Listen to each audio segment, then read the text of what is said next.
अस्सलाम वालेकुम गाइस, कैसे हैं आप सब। उम्मीद करता हूँ खैरियत से होंगे। तो जैसा आपके मालूम है, हमने ये चैनल बनाया है केमिस्ट्री के रिलेटेड। और केमिस्ट्री के रिलेटेड हमें जितने भी टॉपिक्स मिलेंगे इंशाल्लाह हम फर्दर वीडियोस में डिफरेंट टॉपिक्स पे आपको इंफॉर्मेशन प्रोवाइड करते रहेंगे। तो जैसा हम के लास्ट लेक्चर में हमने डिस्कस किया है सोल जेल। तो सोल जेल का हमने इंट्रोडक्शन और सोल जेल जो फार्मेशन है वो डिस्कस कर लिया था। आज हम इसका जनरल मैकेनिज़्म डिस्कस करेंगे जी। तो general mechanism in the metal organic route, actually हमने डिस्कस करना है कि इसका जनरल मैकेनिज़्म जो है वो डिपेंड किस चीज़ पे करता है और मैकेनिज़्म में कौन कौन सी चीज़ें हमें रिक्वायर हैं जिससे हम सोल जेल प्रोसेस को एंड रिज़ल्ट तक लेकर जा सकते हैं। It is based on the growth of metal oxo polymers in a solvent. कह रहा है कि जो सोल जेल प्रोसेस है वो बेसिकली इसकी जो ग्रोथ है वो डिपेंड करती है based on the growth of metal oxopolymers. Metal oxopolymers की ग्रोथ पे ये बेस्ड करता है सॉल्वेंट के अंदर। Inorganic step polymerisation reactions through hydrolysis and condensation of metal alkoxides where M is equal to SI, TI, ZR, AL, SNC, so on. R is an alkoxy group and Z is the valence or the oxidation state of the metal. जो inorganic step है ना polymerisation reaction में, या जो polymerisation reaction है inorganic step में, वो process किया जाता है, उसको रन किया जाता है थ्रू हाइड्रोलाइसिस और कंडेंसेशन ऑफ मेटल ऑक्साइड के थ्रू इसको रन किया जाता है। यहाँ पे जो एम है या मेटल है वो हम यूज़ करते हैं सिलिकॉन भी, टाइटेनियम भी, जर्कोनियम भी, एलुमिनियम भी है। और उसके बाद सिनकाइड है, सीजियम है, या इसके अलावा अल्कोक्सी ग्रुप है, या z is the valence or the oxidation state of metal. यहाँ पे कहता है कि जो पॉलीमराइजेशन रिएक्शन है इसका जो इनऑर्गेनिक स्टेप है उसको हम रन करते हैं हाइड्रोलाइसिस और कंडेंसेशन के थ्रू मेटल ऑक्साइड के साथ। और यहाँ पे जो मेटल्स यूज़ की जाती हैं वो SI, TI, ZR, AL, SN और CE यूज़ की जाती हैं। यहाँ फिर अल्कोक्सी ग्रुप और जो जी वैलेंस है वो यहाँ ऑक्सीडेशन स्टेट है मेटल की, उसको यूज़ किया जाता है। फर्स्ट स्टेप में hydroxylation upon the hydrolysis of alkoxy groups.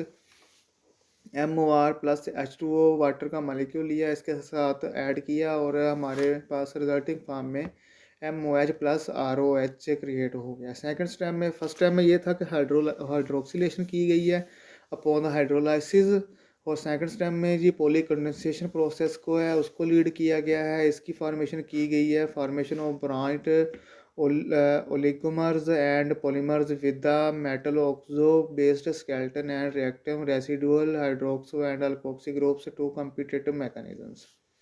First time में हाइड्रोक्सीलेशन की गई थी, सेकंड टाइम में पॉली कंडेंसेशन की गई है और इसको लीड किया गया है अकॉर्डिंग या through the formation of branch oligomers और पॉलीमर्स के साथ।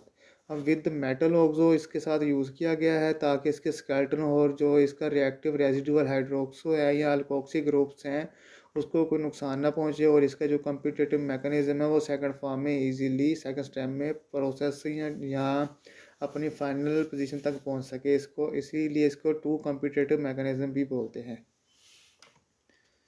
इसके बाद oxolation formation of oxygen bridges, oxygen के दरमियान जो ब्रिजेस बनते हैं या फॉर्मेशन ऑफ ऑक्सीजन ब्रिजेस या ऑक्सीजन ब्रिजेस के जो फॉर्म्ड होते हैं उसकी डिटेल दी गई है। ऑक्सोलेशन कह सकते हैं इसको बिकॉज क्योंकि ये ब्रिजेस बनते हैं ऑक्सीजन के दरमियान, तो इसीलिए या इसका नाम ऑक्सीजन से ऑक्सो रखा गया है। MOH plus XOM is equal to MOM plus XOH where X is equal to H। यहाँ पे X जो है वो हाइड्रोजन के इक्वल है। जनरली व्हेन हाइड्रोलाइसिस रेशो, जो हाइड्रोलाइसिस की रेशो है वो H है और H को हम प्रेजेंट करते हैं H2O वाटर के मालिक्यूल से, या उसके साथ मेटल ऑक्साइड मेटल यूज़ की जाती है। फिर अकेला ओलेशन है। ओलेशन में क्या है जी, फार्मेशन ऑफ हाइड्रोक्सो ब्रिजेस। यहाँ पे हाइड्रोक्सो ब्रिजेस बनाए गए हैं। ऑक्सो में ऑक्सीजन यूज़ किया है, ओलेशन में हाइड्रोक्सो यूज़ किया गया है। यहाँ पे डिफरेंस है, ये हमने याद रखना है। When the coordination of the metallic centre is not fully satisfied, यहाँ पे जो कोऑर्डिनेशन है मेटालिक सेंटर का वो सेटिस्फाई नहीं होता, इसीलिए क्यों नहीं होता है कि जनाब यहाँ पे ऑक्सीजन का मालिक्यूल क्लियरली यूज़ नहीं किया गया, और इस यहाँ पे एक्स भी नहीं यूज़, यहाँ पे एन और जी को यूज़ किया गया है, इसीलिए यहाँ पे जो मेटालिक सेंटर है वो सेटिस्फाई नहीं है। The kinetics of olation are usually faster than those of oxolation, formation of a metal oxo macromolecular network, a sol where the, यहाँ पे सोल जेल की अगेन ज़रा सी ओवरव्यू कह लें कि जैसे कि आ गया यहाँ पे डिस्कस किया गया यहाँ पे कि सोल और जेल का क्या फंक्शन है। Sol where the polymerise structures do not reach microscopic size, वो कहते हैं कि जो सोल है जहाँ पे इसका जो पॉलीमराइज स्ट्रक्चर है वो रीच नहीं करता, इसीलिए यहाँ पे इसके जो साइजेस हैं वो मैक्रोस्कोपिक हैं, मीन के हाईवी लेवल की जो माइक्रोस्कोप है हमारे पास उसको यूज़ करके हम सोल के स्ट्रक्चर को डिस्क्राइब कर सकते हैं। उसके बाद आ जाता है कि gel, a gel when the recombination of the metal oxo polymers can produce bushy structures which invade the whole volume inside which the solvent reaction by products and free polymers are trapped। Gel में क्या है कि जब इसका recombination किया जाता है metal oxo polymers का और यहाँ पे प्रोड्यूस होते हैं बशी स्ट्रक्चर्स, इनको इन्वॉल्व नेक्स्ट किया जाता है वॉल्यूम के साथ, ताकि इसका जो सॉल्वेंट है वो हमारे लिए हमारे पास एक बेटर क्वालिटी में हमें मिले, हमारे जो आउटपुट है वो हमें अच्छी मिले। उसके बाद इसके जो रिएक्शंस हैं उनको यूज़ किया जाए, या इसके जो रिएक्शंस हैं वो बाय प्रोडक्ट्स होते हैं और फ्री पॉलीमर यहाँ पे ट्रैप करते हैं। ट्रैप करना, तैरना। उसके बाद आ जाता है जो precipitate, when the precipitate when the reactions produce, जब रिएक्शंस का कह लें कि जब रिएक्शंस हो रहे होते हैं, जब रिएक्शंस का प्रोसेस चल रहा होता है, तो यहाँ पे जो डेंस रेदर देन बशी, यहाँ पे जो कह लें कि एक फॉर्म है रिएक्शन की वो प्रोड्यूस होती है, वो डेंस होती है, वो कह लें कि गाढ़ी होती है, और देन बशी स्ट्रक्चर से भी ज़्यादा यहाँ पे डेंस होती है। यहाँ पे इसके बाद आता जाता है depending on the control of structure of those oxo polymers, वो कहता है जी इसकी जो स्ट्रक्चर है या इसका कंट्रोल ऑफ स्ट्रक्चर है वो किस चीज़ पे डिपेंड करता है, ऑक्सो पॉलीमर के थ्रू। यहाँ पे है जो हाइड्रोलाइसिस रेशो पे डिपेंड करता है। उसके बाद यूजेस ऑफ कैटालिस्ट, कैटालिस्ट ज़ाहिर सी बात है आप जानते हैं कि कैटालिस्ट हम ऐसी चीज़ या ऐसा केमिकल रिएक्शन के दरमियान अजाफी या एक्स्ट्रा या एडिशनल ऐसा केमिकल, ऐसा प्रोडक्ट यूज़ करते हैं जो कि हमारे रिएक्शन को तेज़ कर देते हैं। ये डिपेंड करता है इसका जो कंट्रोल स्ट्रक्चर का, वो कैटलिस्ट पे भी डिपेंड करता है, या कम्प्लेक्सिंग लिगेंड्स और न्यूक्लियोफिलिक रिएजेंट्स पे डिपेंड करता है।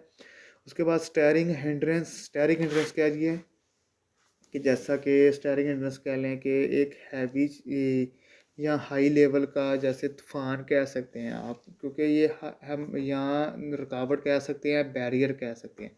और फल्कोक्सी ग्रुप्स के दरमियान जब स्टेरिक हिंड्रेंस होती है, ये भी इसको कंट्रोल करने पे हमारी हेल्प करता है। उसके बाद है नेचर ऑफ सॉल्वेंट्स, जो सॉल्वेंट्स हैं नेचर में कुदरती तौर पे जो सॉल्वेंट्स बनते हैं या जो रिएक्शंस परफॉर्म होते हैं वो इस पर डिपेंड करता है, और टेम्परेचर पे डिपेंड करता है।